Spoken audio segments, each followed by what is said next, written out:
Guard Thomas Mitchell had been standing at his post outside Buckingham Palace for 3 hours when he first noticed the little girl. She couldn't have been more than 8 years old, with wild curly hair and a torn school uniform that suggested she had been running. What caught his attention wasn't just her appearance, but the way she kept looking over her shoulder, as if someone was following her. The afternoon crowd of tourists moved around her like water around a stone, but she remained perfectly still, staring directly at him with an intensity that made Thomas uncomfortable. In his 5 years as a royal guard, he had seen thousands of children pose for photos near his post, laugh at his inability to react, and try their best to make him smile or move. But this child was different. There was something in her eyes that spoke of genuine fear. Thomas maintained his rigid posture and blank expression, as his training demanded, but his mind was racing. The girl's clothes were dirty, not just from playing, but as if she had been hiding somewhere. Her shoes were muddy, and he could see scratches on her arms that looked fresh. Most concerning of all, she kept glancing toward the street where a dark blue van was parked, its engine running. The van itself wouldn't normally have attracted attention.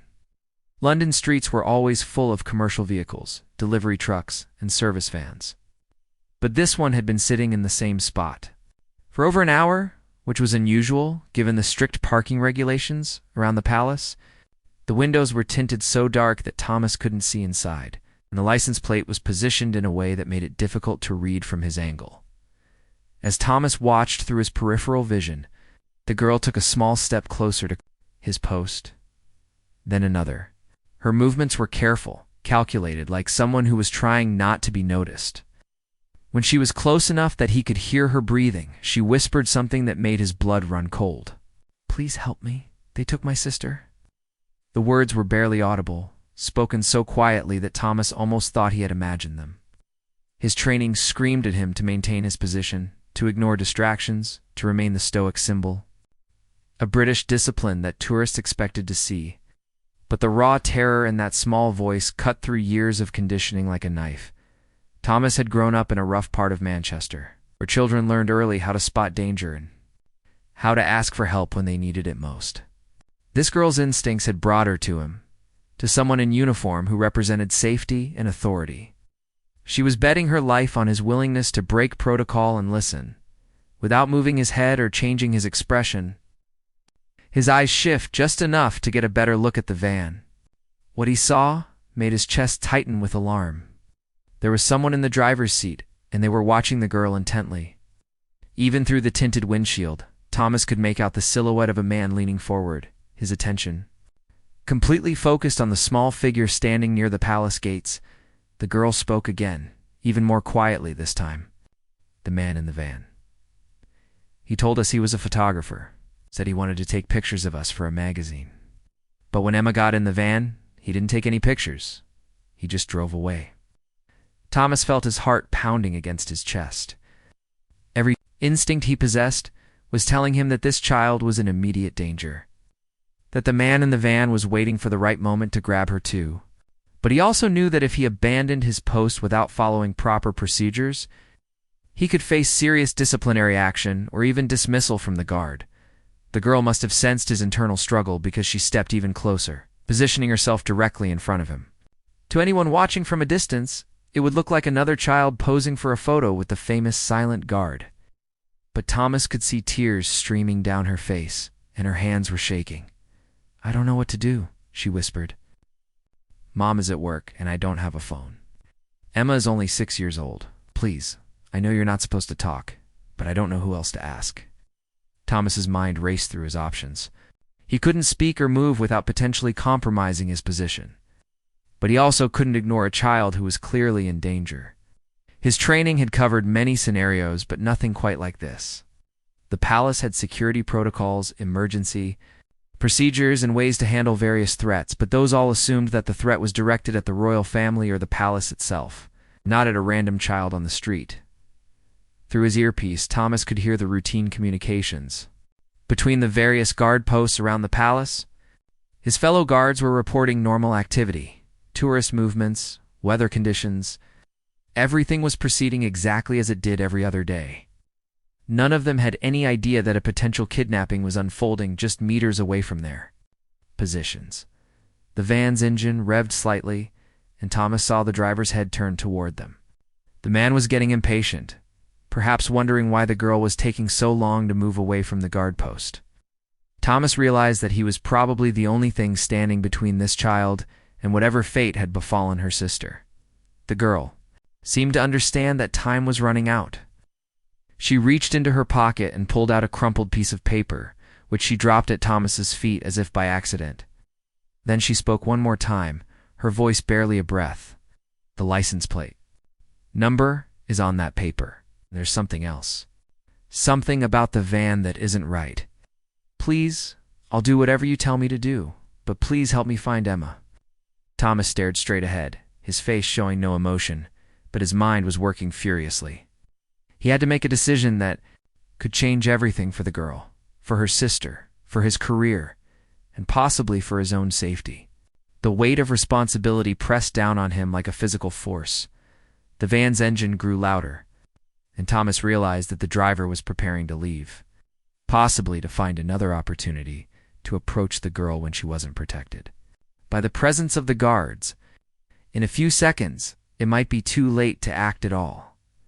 As tourists continued to snap photos and children laughed nearby, Thomas Mitchell faced the most important moment of his life, knowing that his next decision would determine whether two little girls lived or died. Thomas made his decision in the space of a heartbeat. Years of military training had taught him to trust his instincts, and every instinct he possessed was screaming that this child was telling the truth. Couldn't live with himself if he let her disappear into that van, knowing he had done nothing to prevent it, using a technique he had learned during his army service. Thomas began making almost imperceptible movements with his fingers, tapping out a Morse code message against his rifle. He knew that Sergeant Williams, positioned at the next post over, had served in communications during his time in Afghanistan and would recognize the pattern. The message was simple but urgent. "Child in danger. Need immediate backup. Van threat." Took nearly 2 minutes for Sergeant Williams to respond, but when he did, Thomas felt a wave of relief wash over him. Williams began his own subtle finger movements, acknowledging the message and indicating that he was alerting the control room.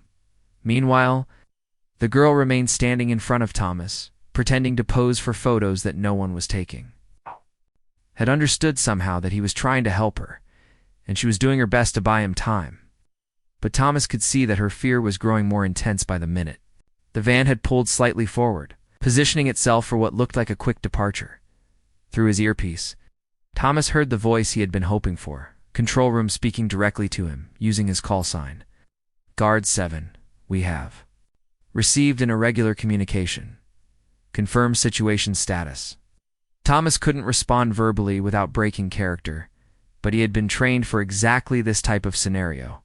He shifted his weight almost imperceptibly from his left foot to his right, then back again. The agreed-upon signal for situation confirmed, require immediate assistance.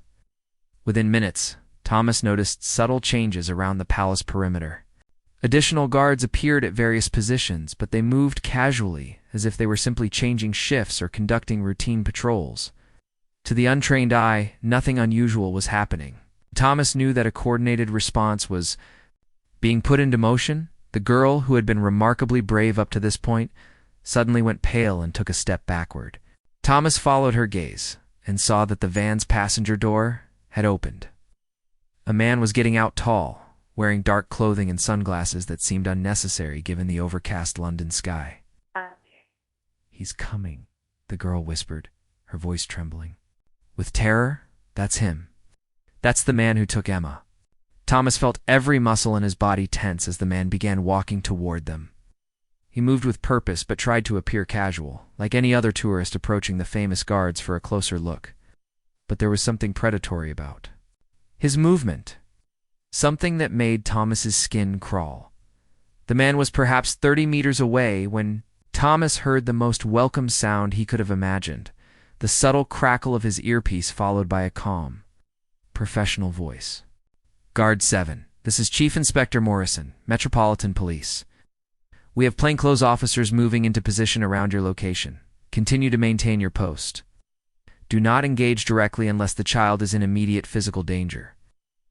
Nearly sagged with relief, the Metropolitan Police worked closely with Palace Security, and Chief Inspector Morrison was someone Thomas had met during training exercises.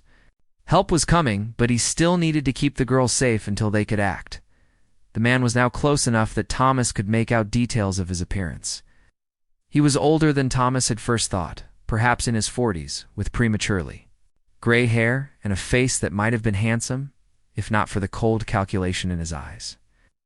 He wore expensive clothes that seemed designed to help him blend in with the tourist crowd, but there was something artificial about his casual demeanor. "Hello there, sweetheart," the man said to the girl, his voice carrying a fake warmth that made Thomas's jaw clench. "I've been looking everywhere for you. Your sister's waiting in the van. She's been asking for you." The girl pressed herself closer to Thomas's post, her small hands actually touching the base of the guard station. Thomas could feel her trembling. Through the vibrations in the ground, "I don't want to go," she said, her voice small but determined. "I want to stay here." The man's expression shifted slightly. Thomas caught a glimpse of something dark and dangerous beneath the friendly facade. "Now don't be difficult. We had an agreement, remember? You were going to help me find your sister, and then we were all going to have a nice photo shoot." Thomas noticed that several tourists had begun to pay attention to the conversation. A few people had stopped their sightseeing to watch what appeared to be a family disagreement unfolding near the palace gates.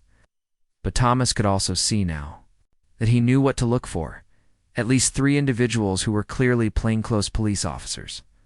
They were positioned at strategic points around the area, close enough to intervene but trying to avoid spooking the suspect into running. Man took another step toward the girl, and Thomas saw him reach into his jacket pocket. The movement was subtle, but Thomas's training had taught him to watch for exactly this type of gesture, someone checking for a weapon or preparing to use one. "Emma needs you," the man continued, his voice taking on a slightly more urgent tone. "She's scared and confused, and she keeps asking for her big sister. Don't you want to help her?" The manipulation was obvious to Thomas, but he could see that it was having an effect on the girl. Her love for her sister was being used against her, and the internal conflict was written all over her young face. Wanted to help Emma, but every instinct was telling her that going with this man would put them both in even greater danger. Thomas heard Chief Inspector Morrison's voice in his earpiece again. "All units. Suspect is reaching for something in his jacket. Prepare for immediate intervention if he produces any kind of weapon or makes physical contact with the child." The tension in the air was so thick that Thomas felt like he could hardly breathe. Tourists continued to mill around them completely, unaware that they were witnessing what could be a life-or-death situation. The famous royal guard stood motionless at his post, looking for all the world like just another ceremonial soldier going about his daily duties. But inside his head, Thomas was counting heartbeats, measuring distances, and preparing to break. Every protocol he had ever learned if it meant saving this brave little girl who had trusted him with her life and the life of her sister. The man smiled. But it was the kind of smile that never reached the eyes, the kind that predators use to lure their prey into a false sense of security. "Come along now," he said, extending his hand toward the girl. "Let's go get Emma and take those beautiful pictures I promised."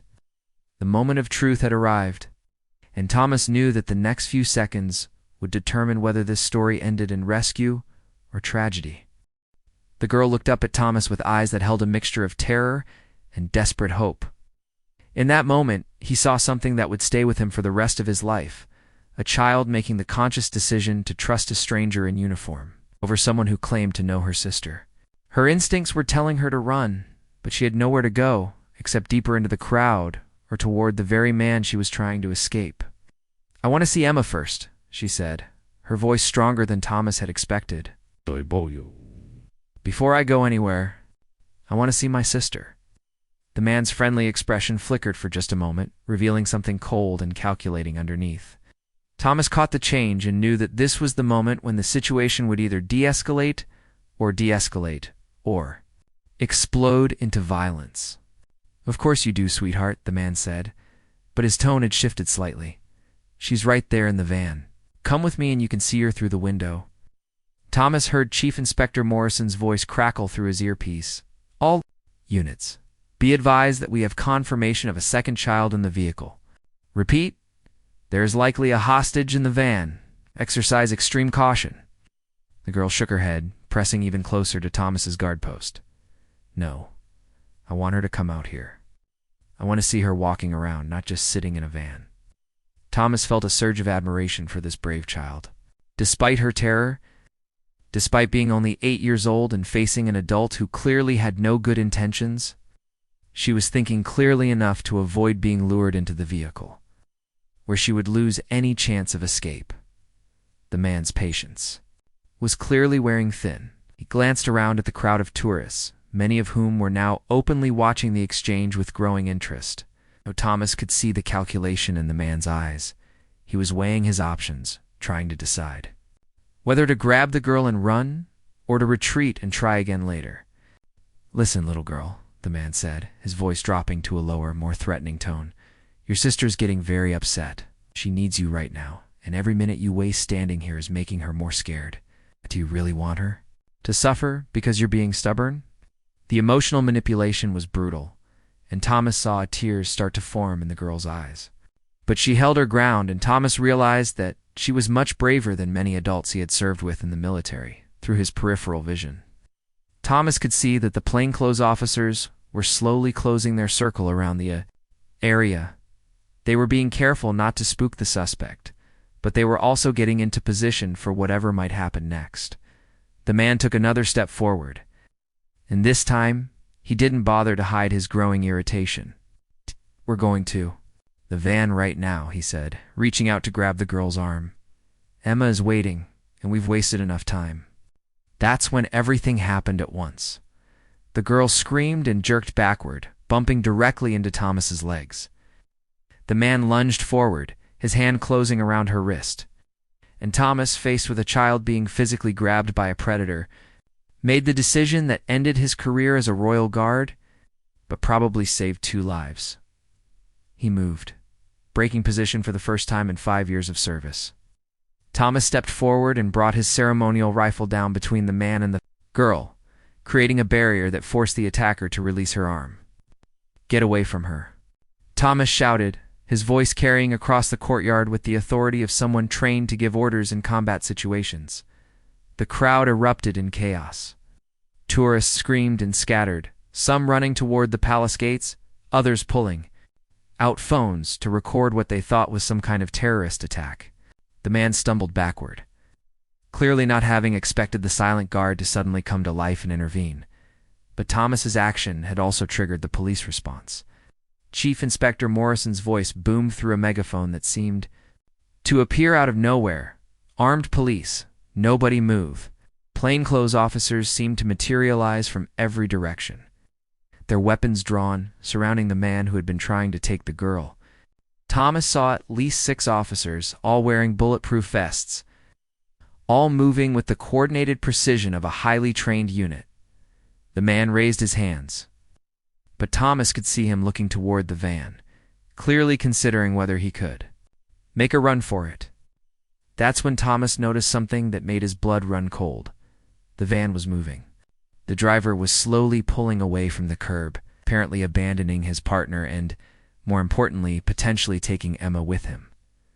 The van, Thomas shouted, pointing with his rifle. The van is leaving. Chief Inspector Morrison spun around and spotted the slowly moving vehicle.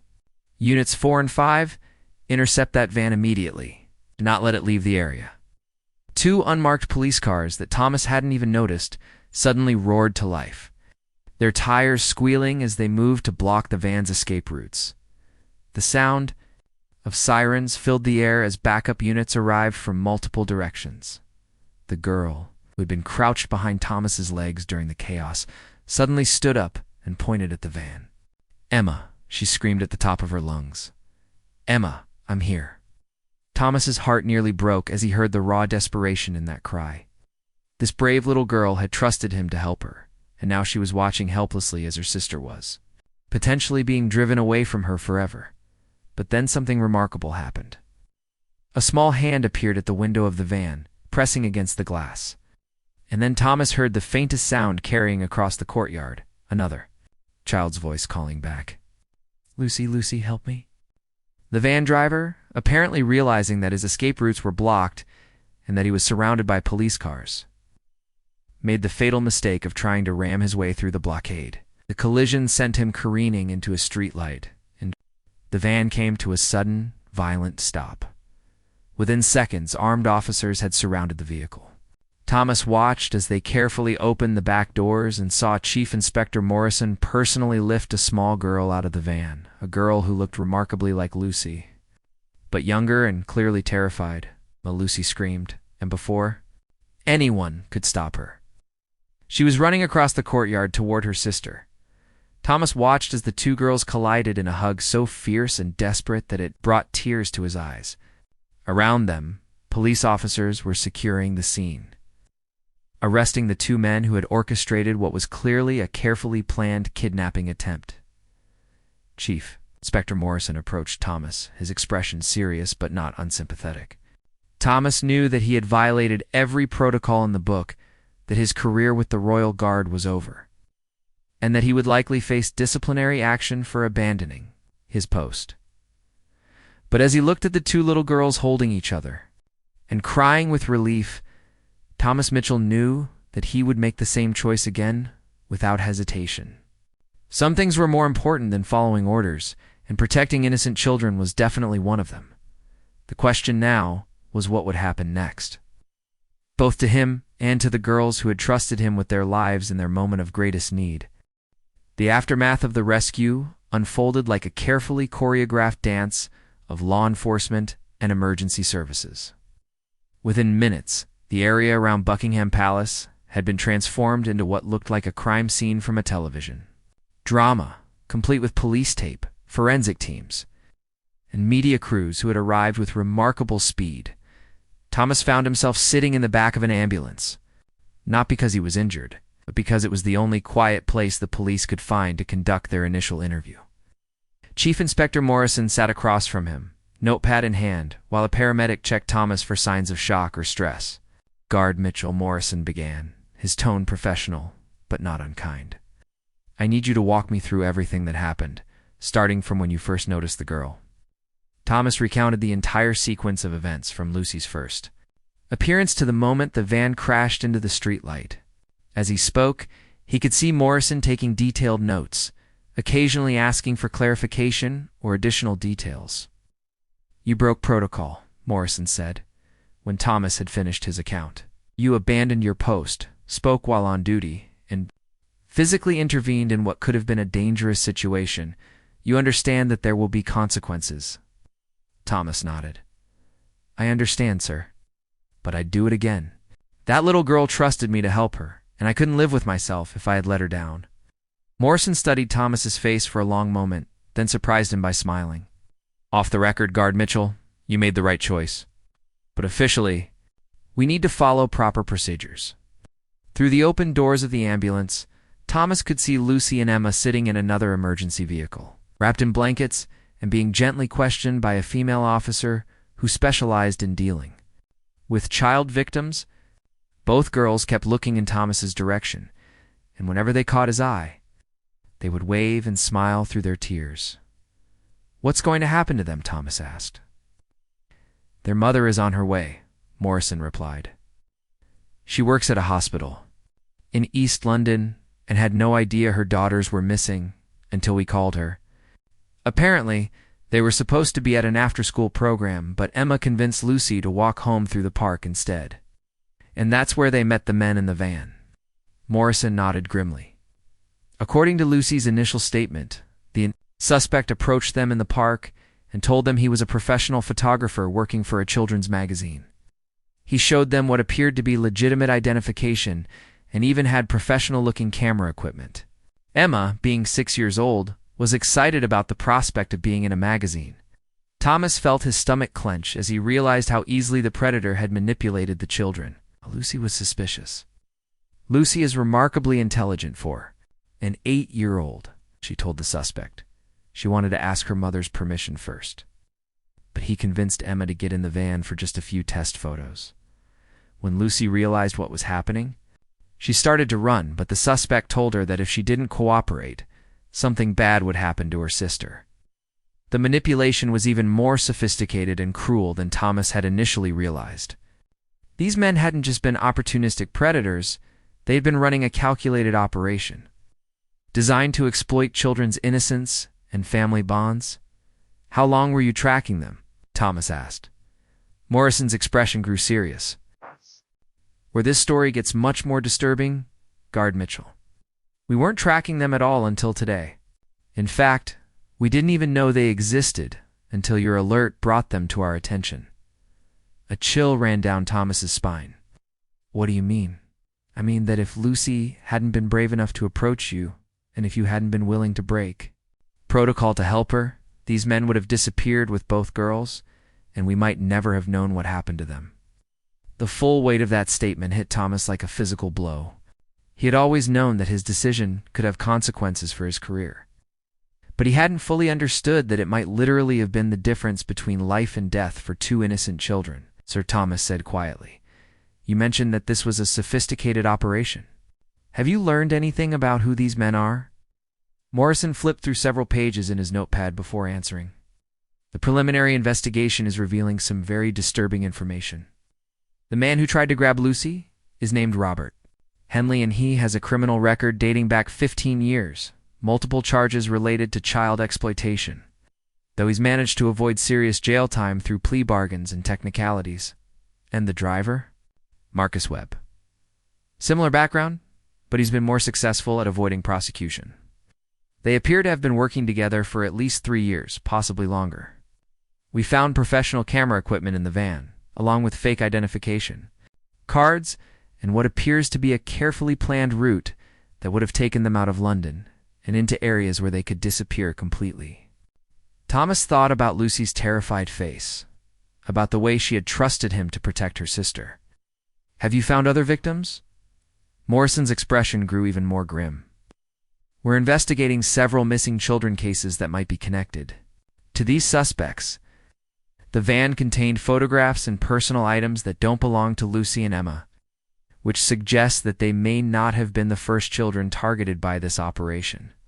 The implications were staggering. Thomas realized that his split-second decision to break protocol might have done more than save 2 lives. It might have exposed an entire criminal network that had been operating undetected for years. Through the ambulance doorway, Thomas saw a woman running across the courtyard, her face a mixture of terror and desperate hope. She was wearing hospital scrubs and had obviously left work in a hurry. Behind her, a police officer was trying to keep up while speaking rapidly into his radio. "That's their mother," Morrison said, following Thomas's gaze. Thomas watched as a woman who couldn't have been more than 30 years old spotted her daughters in the other ambulance and ran to them with a speed that defied physics. The reunion was immediate and emotional, with all 3 family members crying and holding each other as if they would never let go again. "She's a single mother," Morrison continued. "Works double shifts at the hospital to support the girls. Trusted her daughters to walk home from school because they'd done it dozens of times before without incident. She's blaming herself for what happened." Thomas felt his throat tighten with emotion as he watched the family embrace. This wasn't her fault. She couldn't have known that predators were specifically targeting children in that area, but tried telling that to a mother who almost lost her children. Guilt doesn't always follow logic, especially when it comes to protecting the people we love most. As Thomas continued to watch the reunion, he noticed that Lucy had broken away from her mother and was looking in his direction. Even from across the courtyard, he could see that she was trying to tell her mother something, gesturing toward the ambulance where he was sitting. "I think she wants to talk to you," Morrison observed.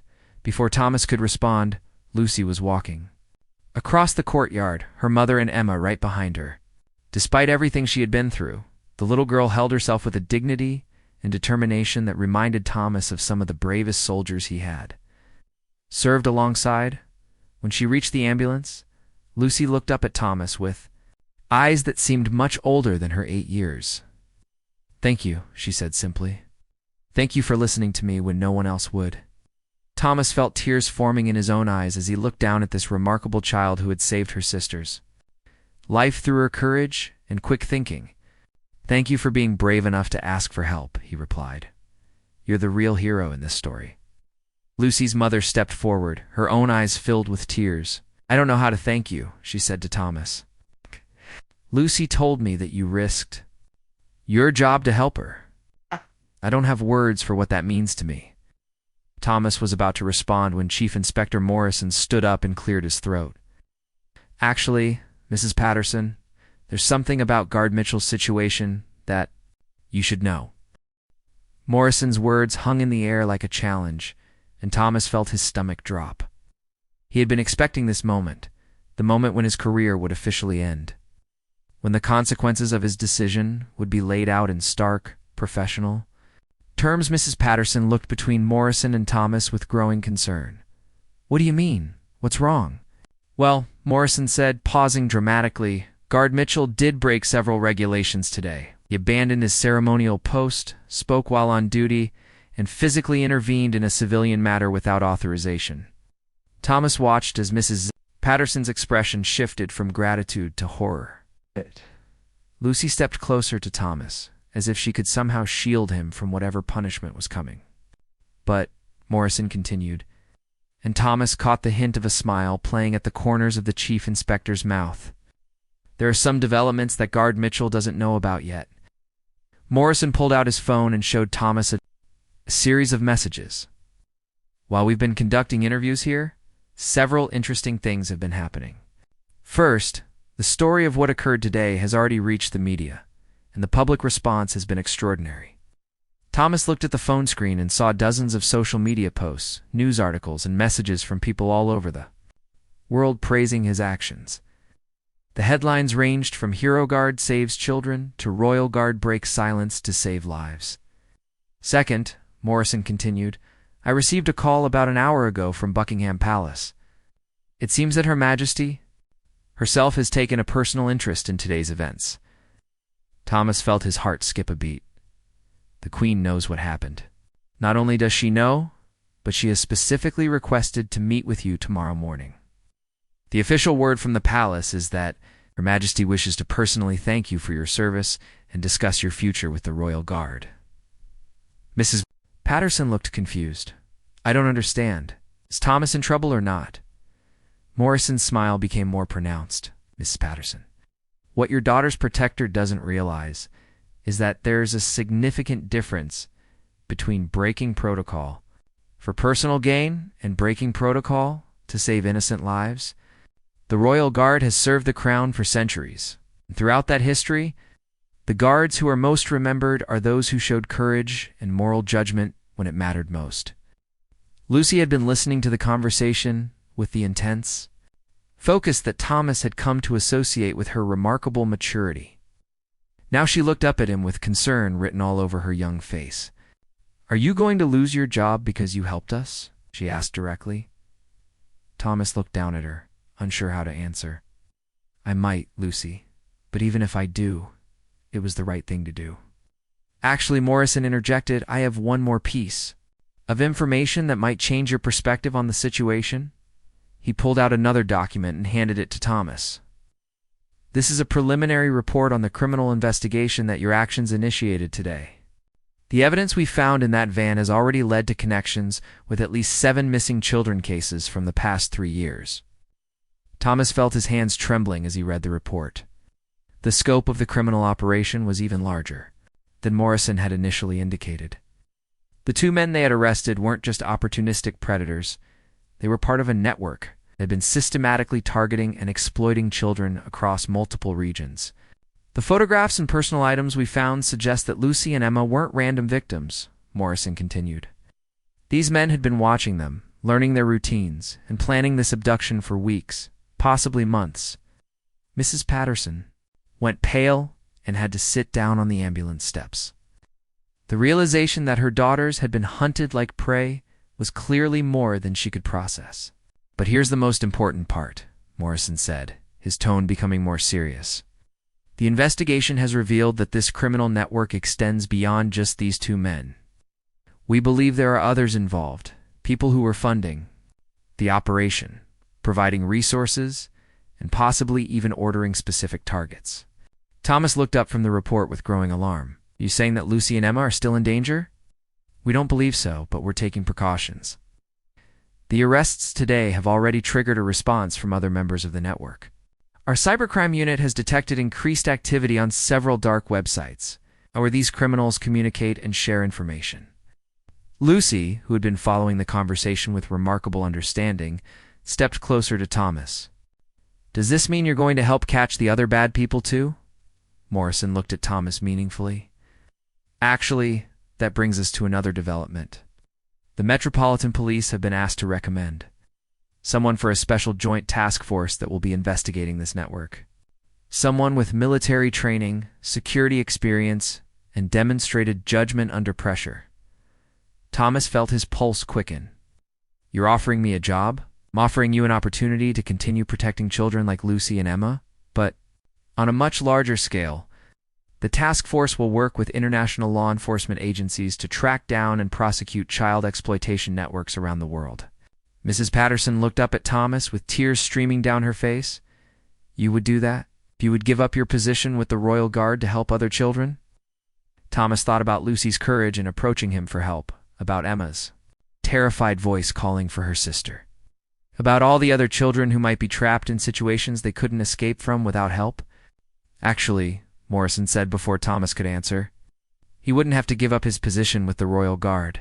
The task force assignment would be temporary 2 years initially, with the option to return to ceremonial duties afterward.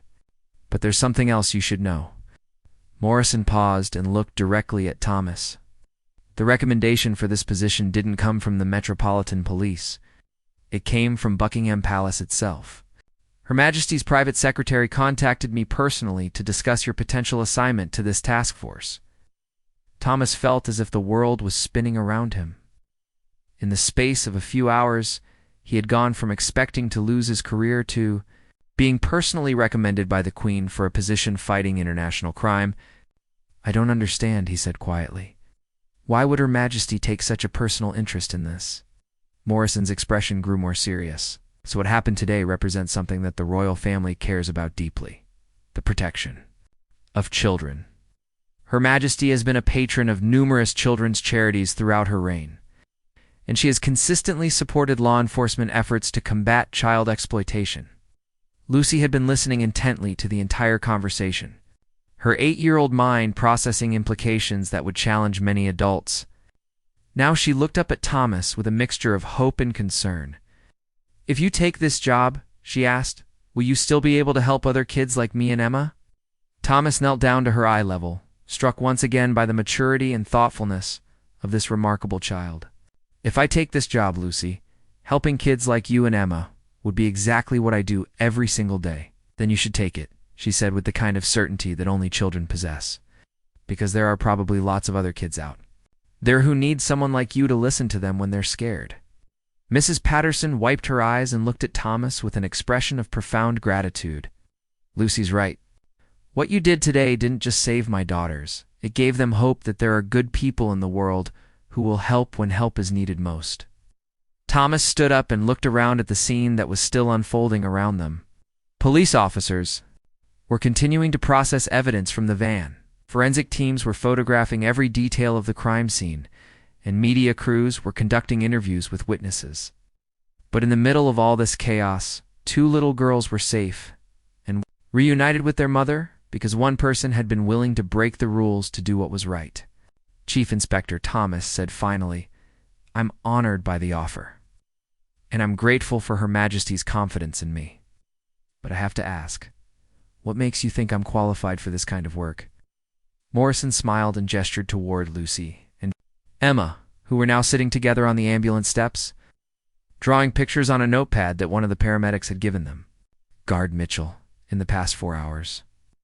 You have demonstrated situational awareness, tactical thinking, decisive action under pressure, the moral courage to risk your career to protect innocent lives. Those are exactly the qualities we need for this task force. He paused and looked at the girls as well. But more importantly, you've shown that you understand what this work is really about. It's not about following procedures or maintaining protocols. It's about being the person that children like Lucy can turn to when they have nowhere else to go. Thomas felt a surge of emotion as he realized the truth of Morrison's words.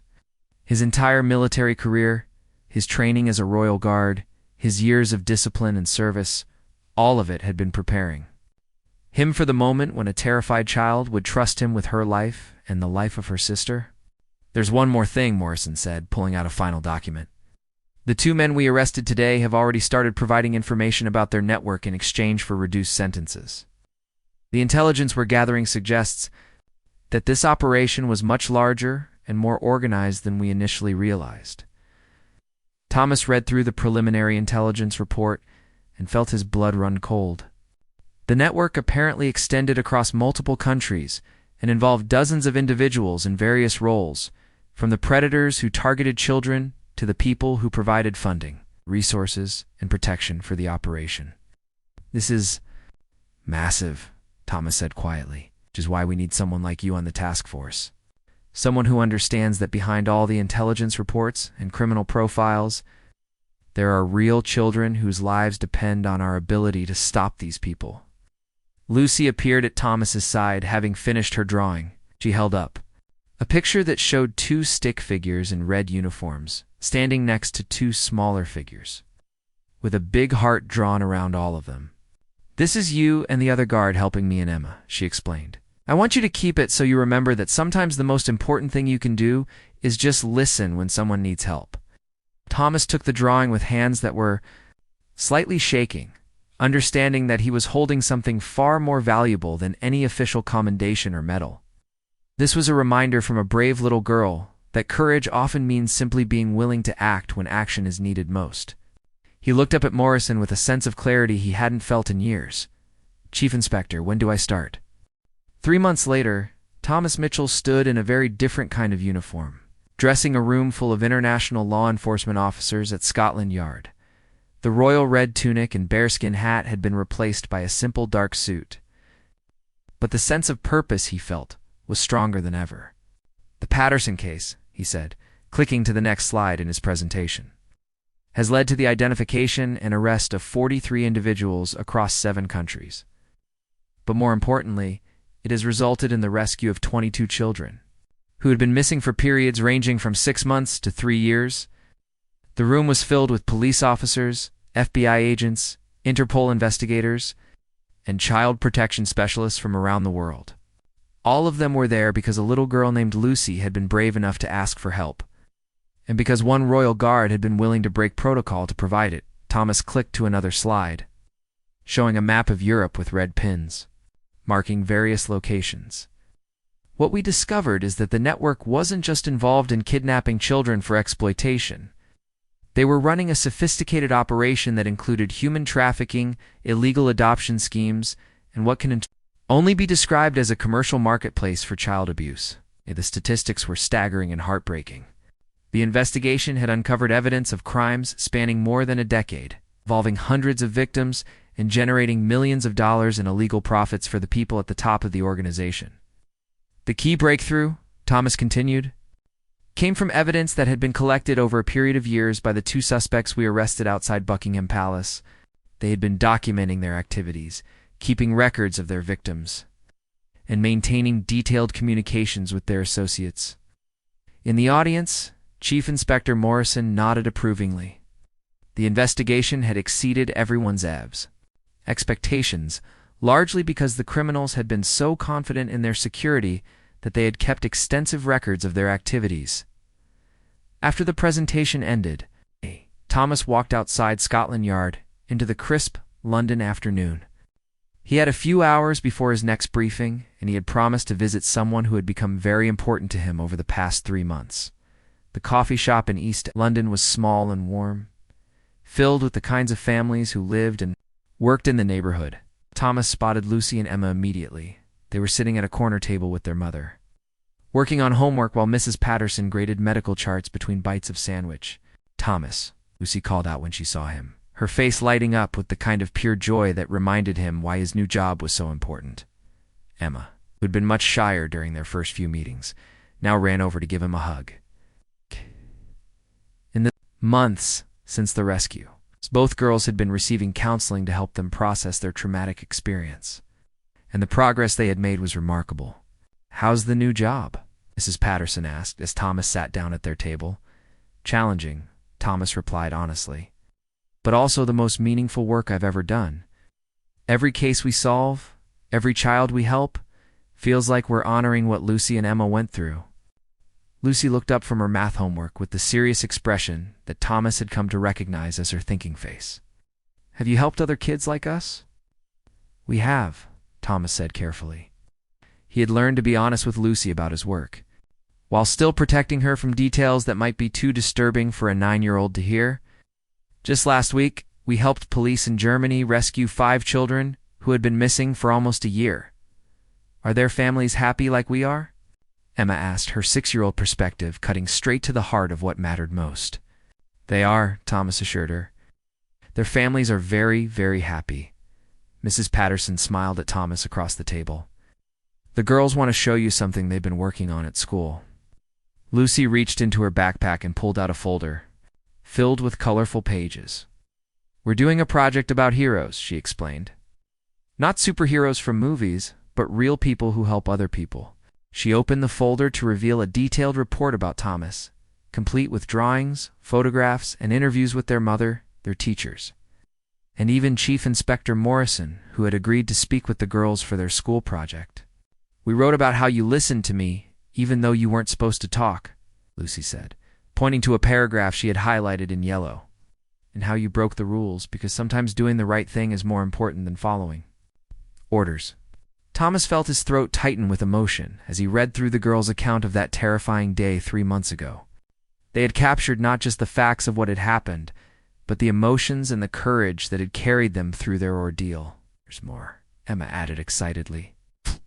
She flipped to the back of the folder and showed Thomas a page filled with letters and drawings from other children at their school. "When our classmates heard about what happened, they started writing letters to thank you," Lucy explained. "But then they also started writing about times when adults had helped them, or times when they had helped other kids." Thomas looked through the letters, each one telling a small story of kindness, courage, or compassion.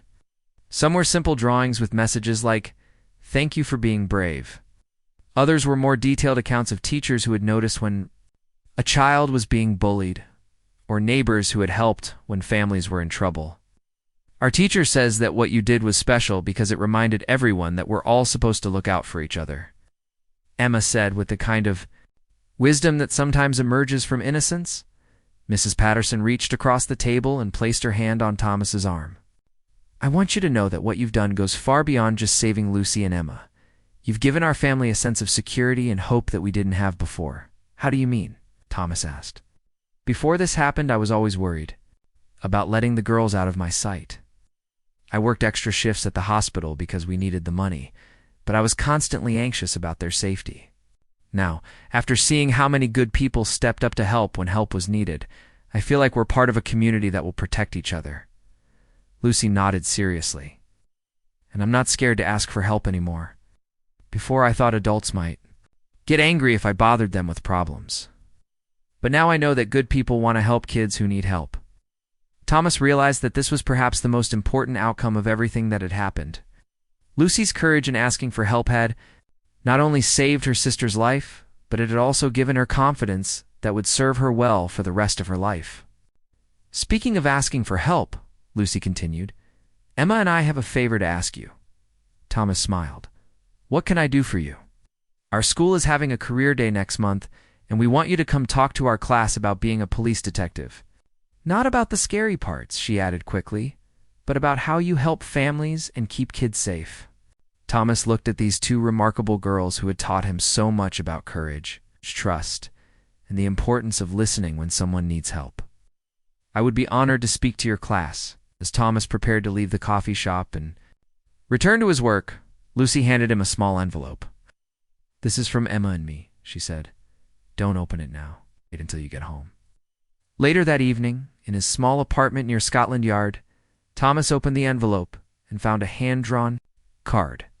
On the front, Lucy and Emma had drawn a picture of a man in a guard uniform standing next to 2 little girls, with the words "Our Hero" written in careful, colorful letters inside the card. In Lucy's neat handwriting was a message that Thomas would keep for the rest of his life. Dear Thomas, thank you for teaching us that heroes aren't people who never get scared. Heroes are people who do the right thing even when they are scared. You listened to me when I needed help most, and because of that, Emma and I get to grow up safe and happy. We promise to help other kids the same way you helped us. Love, Lucy, and Emma. Thomas sat in his apartment, holding the card and thinking about the strange path that had brought him from standing silent guard outside Buckingham Palace to leading an international task force against child exploitation. It had all started with one terrified little girl who had been brave enough to ask for help, and one guard who had been willing to break the rules to provide it. His phone buzzed with a message from Morrison. Just got word that the Rome operation was successful. 8 more children safe, 12 arrests made. The network is collapsing faster than we expected. Well done, Thomas. Thomas smiled as he read the message, then looked again at the card from Lucy and Emma. Tomorrow he would return to his work of tracking dangerous criminals and protecting vulnerable children. But tonight, he would simply be grateful for the reminder that sometimes the most important thing any of us can do is listen when someone needs help, and act when action is required. In a world that often seemed filled with darkness, Thomas Mitchell had learned that heroes aren't born. They're made in moments when ordinary people choose to do extraordinary things for others. And sometimes, the most heroic thing of all is simply being willing to break the silence when a child's life depends on it.